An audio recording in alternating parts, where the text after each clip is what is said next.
Guys, welcome back the channel star media Tamil. நீங்கள் 90s கிட்ஸாக இருந்தால் உங்களுக்கு நல்லாவே தெரிஞ்சிருக்கும் கிளாடியேட்டர் படம். ஏன்னா 2000 ரிலீஸ் ஆன படம் தான் கிளாடியேட்டர். அந்த படம் ஒரு ரொம்பவும் சூப்பரான படம், நிறைய அவார்டுகள் வாங்கிச்சு. அதை தொடர்ந்து பார்த்திங்கன்னா 2024ஆம் ஆண்டு வெளியான படம் தான் கிளாடியேட்டர் 2. கிட்டத்தட்ட ஒரு 24 வருஷம் கேப்புக்கு அப்புறம் ஒரு படம் வெளியாகுது, இந்தியன் 2 மாதிரி. ஒரு ரொம்பவே ஆக்ஷனான திரைப்படம். இந்த படமும் ரொம்ப நல்லாயிருக்கும்.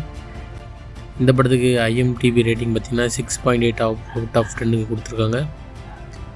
இந்த படத்தோட கதையை பார்த்திக்கிட்டால், கிளாடியேட்டர் முதல் பாகத்தில் மார்க்ஸ் அடிமைப்படுத்தப்பட்டு கிளாடியேட்டராக மாற்றப்படுவார்.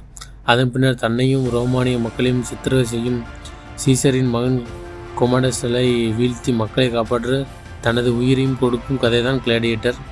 பாகத்தில் பார்த்திங்கன்னா, மார்க்சிஸ் மகனாக நடித்த ரசல் க்ரவுக்கு உதவியாக செய்யும் வம்சத்து பெண்ணான லூசியாவுக்கும் காதல் ஏற்பட்ட அவர்களுக்கும் பிறக்கும் மகன்தான் லூசியஸ்.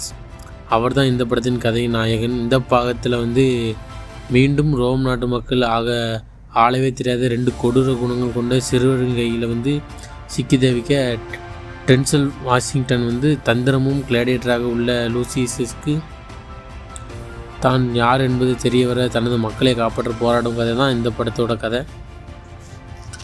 இந்த படம் ரொம்பவே நல்லாயிருக்கும். மறக்காமல் அமேசான் பிரைமில் இருக்குது, செக் பண்ணி பார்த்துக்கோங்க.